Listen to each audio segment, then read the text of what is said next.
Welcome to Unity Inspired Living. Our community began in 1989 as a small worldwide Unity book study group, and we've continued the momentum as an ever-evolving spiritual community. Each Sunday, you will find dynamic thought leaders delivering inspiring messages and talented musicians sharing sound healing through their melody. Here, we embrace ancient spiritual traditions, universal truths, and emerging wisdom. Let's check out this Sunday message. We're so grateful you've joined us.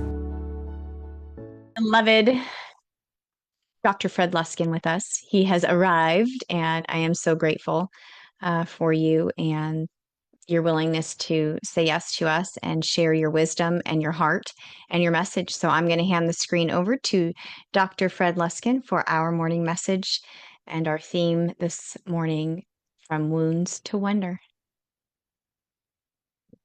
Thank you, Amy. Thank you. Hello, everyone. I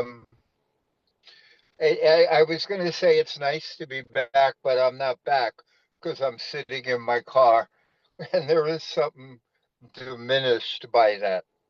There just is, that we're human beings. We need the energy of other human beings. That said, of course, I will do my best to, I don't know, transmit or whatever. When I was listening to the thing about the prosperity thing about our words, there's a lot of truth there. I just think it was presented way too simply. That this, to me, this is one of the deeper issues, questions of the spiritual path, is living our words. So it's not just like every now and then or whatever, yeah, I mean well. It's so much harder and deeper than that to have your words and actions in alignment. One of the great issues that we all bring is dependability, reliability. Like if we say we're going to do something, do we do it? If you tell somebody, I'm going to call you later, and you don't call them, you just cheapened your words. You just made, and this is what's so challenging about it. I think when Jesus was saying what he said, or other people who really, really understand this field, when they say your words have power, that only means that you honor them. The words itself have no power. When they come from a source of integrity, they have a lot of power. So if you mollify somebody, give them bullshit words to make peace, you may not have that much power when you need it, when you want them to listen to your words. When you hide behind your words, when we all do, we diminish the power of our words. When we criticize someone harshly, we diminish the power of our words. But the deepest issue, there are two very deep spiritual issues with this. One is our defensiveness. We are all so defensive. So when people tell us the truth about ourselves, we argue with them. Fred, you're a slob. No, I'm not. Fred, you're late. No, I'm not. I meant to be late, but actually it was the problem with the traffic and all this other garbage. Fred, what you said was cruel. Well, that's your problem. You heard me wrong. Our defensiveness is one of the great things that seriously cheapens our words, our authenticity, our spirit, and our power. It destroys relationship because our words cease to have meaning. I'll say that one of the best reasons to have an intimate partnership is because they see you sometimes in a way you don't. And they tell you truth about you that you don't want to hear. And then we, in our egocentricity or our fear, tell them they're wrong. I've watched you for 5 years. I see that when your mother says X, you say Y. Has nothing to do with your mother, it's you. And then you go, no, you're wrong. My mother's an asshole. Any normal person who's treated that way would respond the way I do. And then the partner says, no, I've watched you now, it's you. And then you yell at the partner for being insensitive. One of the strongest, deepest reasons to have an essential, intimate partner is because they see you and you see them. You can't hide yourself from somebody you sleep with, you live with, you talk with, you wake up in the morning with. They see you and you see them. But our defensiveness and our lack of ability to want our words to matter and be aligned with who we are, we fight them. We argue with them. And sometimes they're not right. I'm not saying everything out of your partner's mouth is like Moses coming down with the 12 tablets or the 10 tablets. But they see things that we don't. And the world sees things that we don't. And our defensiveness, our using our words to create a barrier between us and reality, is probably the biggest cheapening we give to our words. No, I will not accept the way it is. No, I am not curious about what's real. No, I do not accept criticism that impacts my fake sense of self. No, that defensiveness for most of us is pervasive. Or we get met when we, instead of defensiveness, we give victimhood. How dare you say that to me? How dare you question my whatever? How dare you remind me of past wounds? How dare you? How dare you? How dare you? And again, we cheapen our words. I believe that what was said before is absolutely true, that our words carry tremendous power when we live them. Tremendous power. I would say that most of us don't come anywhere close to living them. Again, being absolutely reliable with words is the cornerstone step. Don't say I love you if you don't mean it. Don't say I love you to soothe other differences. Don't be harsh just because you're hurt. Speak honestly. You don't just get to speak honestly for a few seconds wanting prosperity. It doesn't mean anything. Honesty is a deep spiritual practice. It is really hard to do. It is not glib, it's not simple, it's not easy. It comes when you don't feel like it. It comes when you've been humbled. It comes when you've been threatened.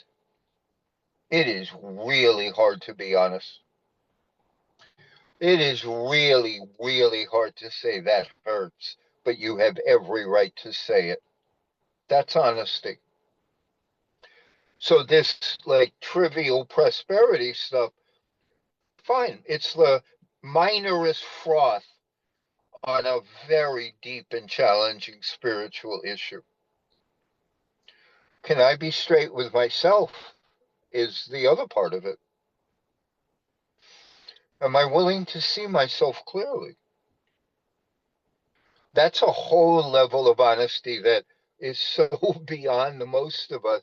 And it's one of the reasons I believe that all the spiritual traditions suggest meditation.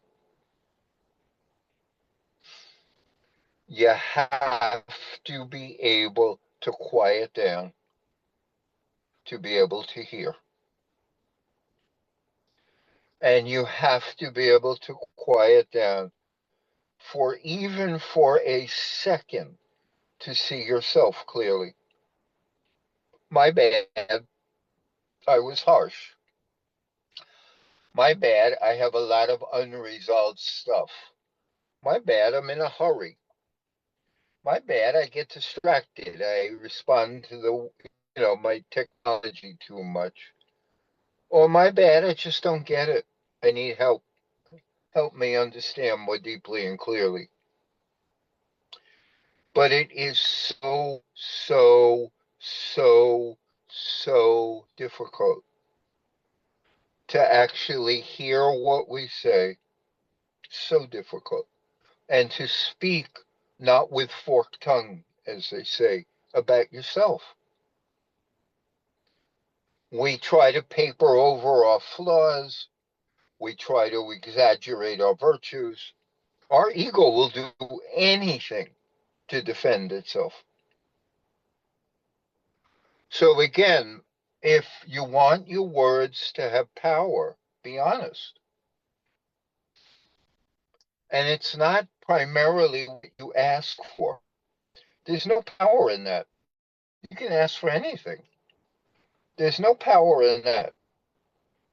The power is in being honest about yourself, about what you're doing, about what you seriously want. And even in conflict, to be honest means that other people exist. I've had people tell me, well, I'm just telling you how I feel. That's my truth. That's a piece of a truth. There's a big world out there. There's often somebody else you're talking to. Your truth is not just your limited perspective on your views. That's a sliver of truth. A deeper truth is, well, I have trouble hearing what you're saying to integrate it with what I'm saying. I have a hard time being open. That's a truth too. I'm very easily to judge. That's a truth. I don't like it when people don't see it my way. That's a truth. All I'm trying to point out is a lot of this new agey feel good stuff has very little to do with real spirituality. Real spirituality is hard and it goes deep. And as challenging as this is, it gets to us being clean and open as best we can, learning over time, over and over and over again, to actually tell the truth.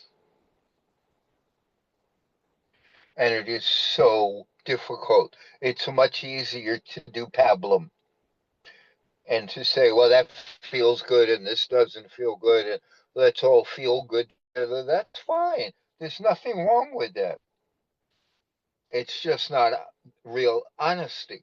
It can be a piece of it.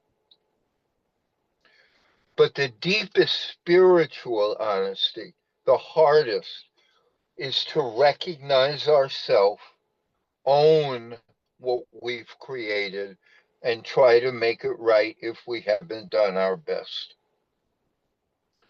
That's the real deepest honesty. To try to own what we did. And then if it wasn't as skillful as we would have hoped, try to make it right.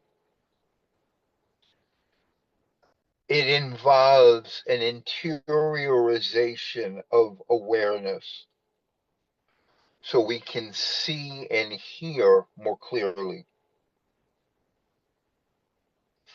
The other level of honesty that none of us can even touch barely is that there are so many different levels of honesty.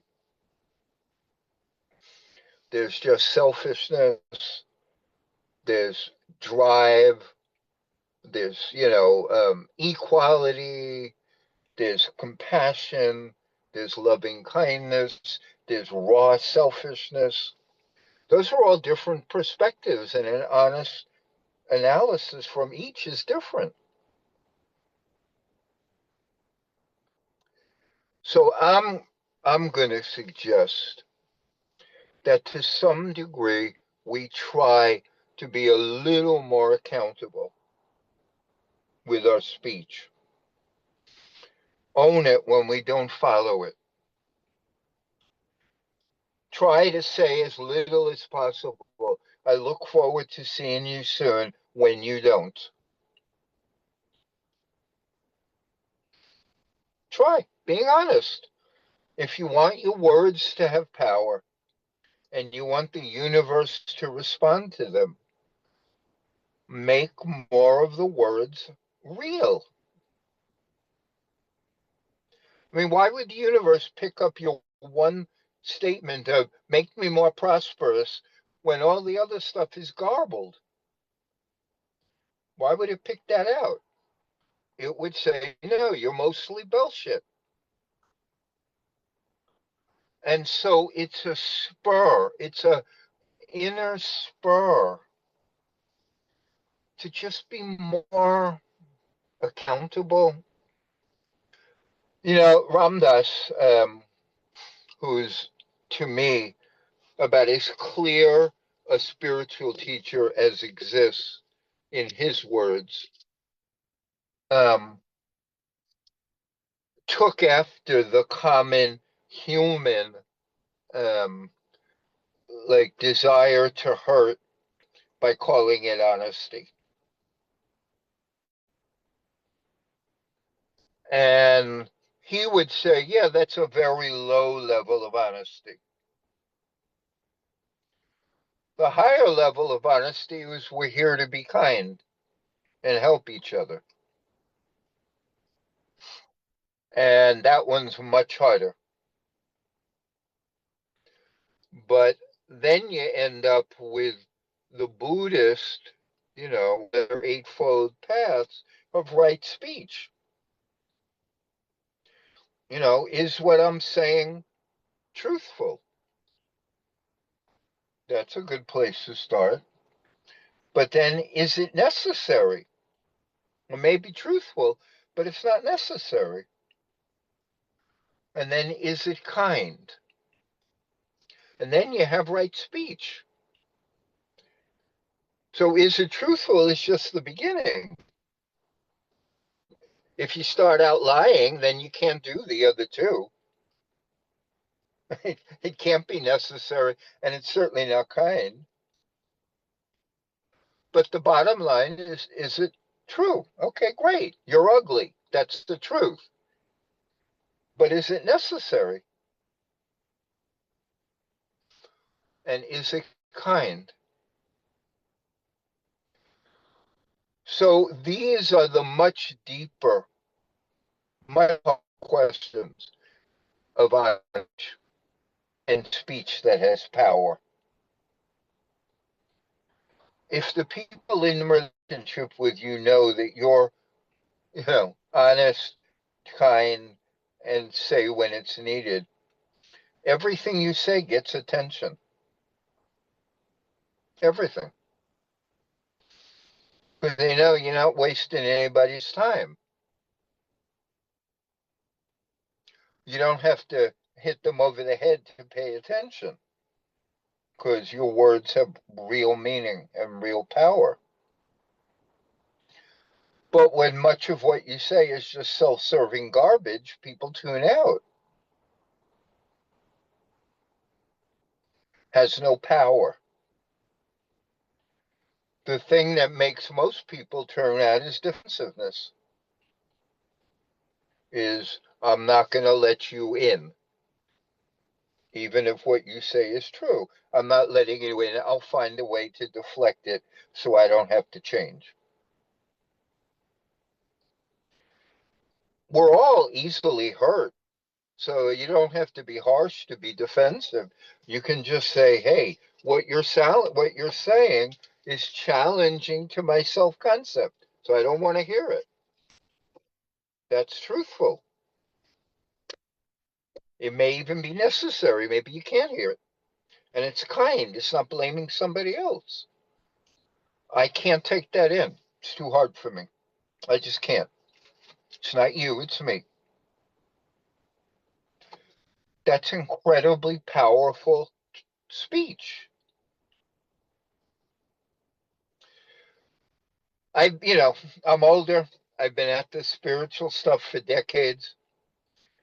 The bottom line is it's hard. There's no shortcuts. There may be. I just haven't found them.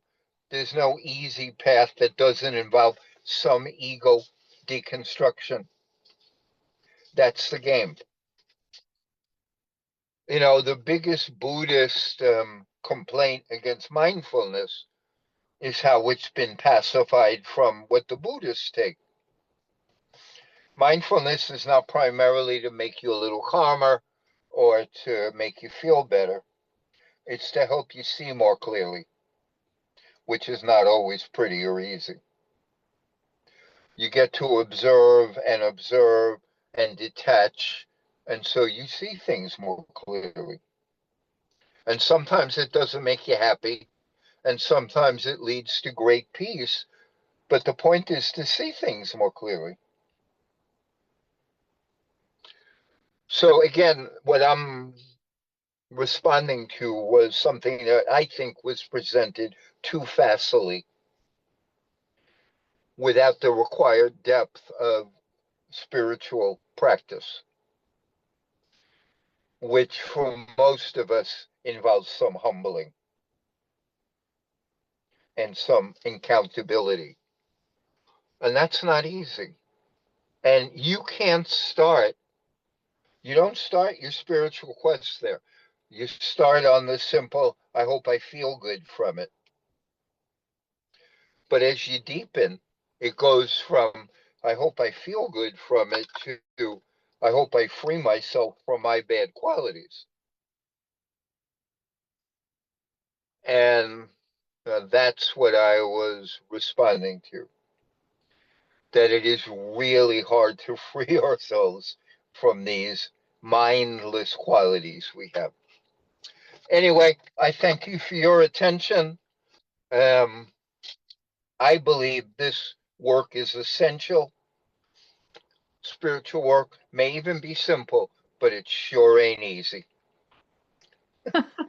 Amen to that. And it Uh, sure ain't easy. yes, I know. I affirm that 100%. I Uh, know. but it takes a commitment. I think that's really part of it, that you become so disciplined because it's so easy to become the victim or make a villain or get defensive that we have to just become so disciplined in our practice that that is the eightfold path, right? Creating that discipline that no matter what's going on, no matter who's throwing daggers at you or whatever's happening, you remain steady in your walk. If you Or you say, work at it, or you work at it to come back without blaming the dagger thrower. exactly, right, Because we're none of us are that centered. right. And how quickly can we return? Right. Great point. Yeah. I feel that, what's central to our theme from wounds to wonder and what you're saying, I excavated from this a little bit was like defensiveness is often the guardian of the wound.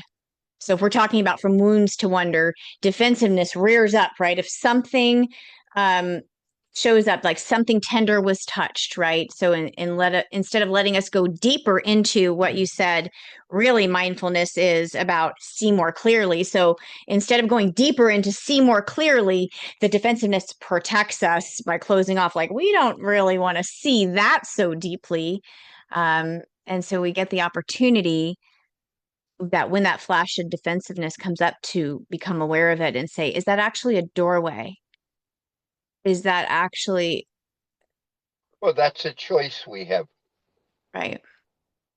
Because on this other But side of defensiveness, really something sacred could happen. And I think that's what you're speaking to when you're talking about, I ego. think that's the portal to the sacred, is the Yeah, lessening of defensiveness and attack.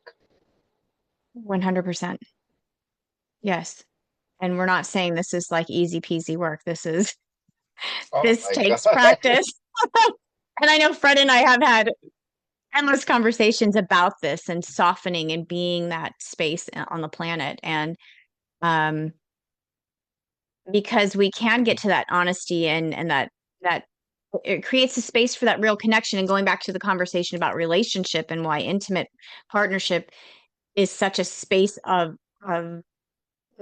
nourishing that growth is because yeah, that person is going to see you more deeply than anybody else and able to point out these maybe blind spots that can be so potent to your growth and give an invitation to put down the defensiveness, soften and get curious. I think you used the word curious about what it's protecting. Let me What say, is that? but let Yeah, me go ahead. even make it more emphatic. Okay. I believe that our intimate partner is our opportunity to get reparented after the parents. Say that again. You broke That up a little bit. that's what it's. Re- Oh, it's to get reparented. reparented. Okay. Yeah. Yeah, that's the I point. I That 100% you agree get because you're another attached. opportunity. Go ahead, Fred. Well, you're attached, and there's a somewhat safe place to let go of the tenacious hold of your ego attachments and fears. Right. I And mean, prime. and that is, and well, you don't have to sign up for it, but it's that's what's there, and that's what's so hard. Right. You bring all your wounds with you. Right. And often from the unconscious place, we select partners Oh, for that very job, for the my God. exact job of whatever you needed reparenting in. And that's really the sweetness of it, even though it can feel sour in the moment. It is the sweetness of it, and to really, I love how you mentioned this is the mindfulness, how we've become like, oh, we're calm, Zen masters on the hill. It's not really that. It's about see more clearly sometimes is like, bam, that was hard. That hit me hard. I didn't necessarily want to see all that and what I choose and why do I choose it and excavate all of that. And I think you spoke to this, that when we look beneath the defense and get still, I think that's the phrase you use, like get still, then that wound, that thing begins to speak to us, and then we can finally see it and hold it and understand it. And I think that's where that wonder begins, in that curious place. And if we can actually not allow that ego to rear up, or if we do, come back to, like what you said, come back to, hey, I screwed up in that moment, or I see what happened. I think that's the humility that, oh, it's just so layered. There's so much here. Let me check in with the feed. It's just such a Amy, yes. we're all works in progress. Yes, we are. I gotta go in a minute. If you have a question that came through, give it to Yep. me, Let please. me let me look. Defensiveness. Let's see. Linda said very poignant, important reminders, honesty. I don't actually see any questions. Verona said, such an opening to my embracing vulnerability. Many thanks for this learning. Yes. Thank you, Dennis, for being here. Yeah, this was a really, I loved the part that the conversation ended with about honesty and, um, oh, I just different levels of honesty and just, I guess a way to close is like the highest level of honesty is to be kind. So when someone's throwing the daggers at you and Yes, not villainize, yes, villainize or that's it. victimize, to be kind. How do we get back to that If we talk, if coming back to what you're talking about, our word is true, then we need to look at it everywhere in all the facets of our lives. We can't go over here and throw daggers and then over here like, oh, we're love and light. That or recognize why you don't get much impact from your words. That explains it. Yeah. Clean. You said us being clean. And I like that because I always say energetic hygiene. So it's like really being clean and to open over and over and over to tell the truth and see more clearly and hear more clearly. Thank you, Fred. We appreciate your wisdom. We appreciate your time and the Thank expertise you, and your Amy. heart and soul. And I love you dearly. And you know that. And we'll speak soon, of course. Yeah. Thank you. Yeah. I'll talk to you soon. Much love.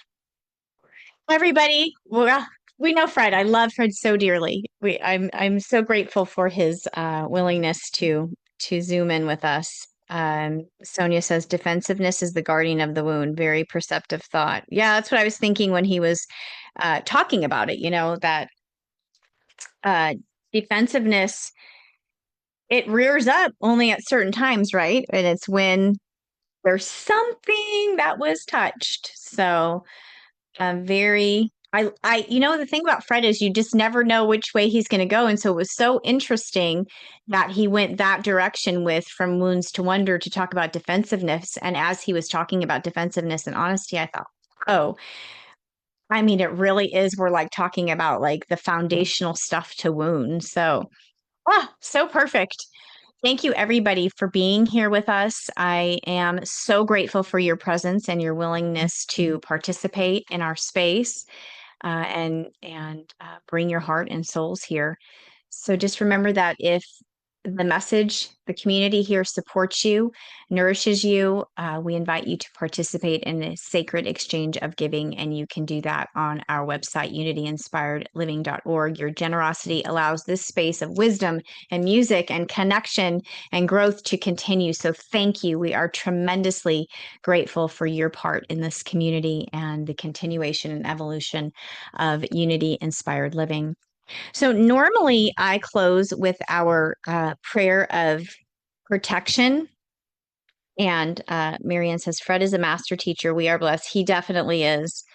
Um, I mean, and I know him at a very deep, intimate friendship level. And I can say he walks the talk. And actually, I wish he stayed for this because I thought of him when I pulled up my card because he has, we both, anyway, he has a picture of Jesus in his car.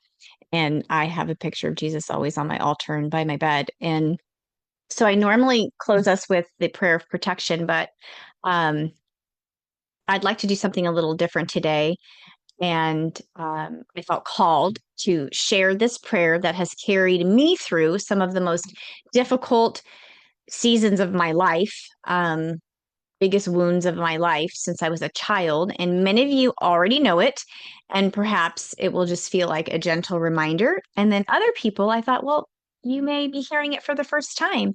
And so, in that, it can be an offering of comfort right on time. So, it's a simple prayer, but a powerful one. And a reminder that even in our hardest, treacherous moments, or in our deepest wounds, we're not walking alone. So this is the prayer. Footprints. One night, a man had a dream. He dreamed he was walking along the beach with the Lord. Across the sky flashed scenes from his life. For each scene, he noticed two sets of footprints in the sand, one belonging to him and one belonging to the Lord. You can say God, Spirit there, whatever feels comfortable for you. When the last scene of his life flashed before him, he looked back at the footprints in the sand. He noticed that many times along the path of his life, there was only one set of footprints. He also noticed that it happened at the very lowest and saddest times in his life. This really bothered him, and he questioned the Lord about it. Lord, you said that when I follow you, you'd walk with me all the way through my life. But I have noticed that during the most troublesome times in my life, there is only one set of footprints. I don't understand why, when I needed you the most, you would leave me. And the Lord replied, my precious, precious child, I love you, and I would never leave you. During your times of trial and suffering, when you see only one set of footprints, it was then that I carried you. I just have found so much comfort in that prayer over the years, and hopefully that is offers you the same this morning. Um, so let me check in, Verona. My saving grace since I'm a little girl, this prayer. Yes, I love you, my sweet sister. I'm so glad you're with us this morning.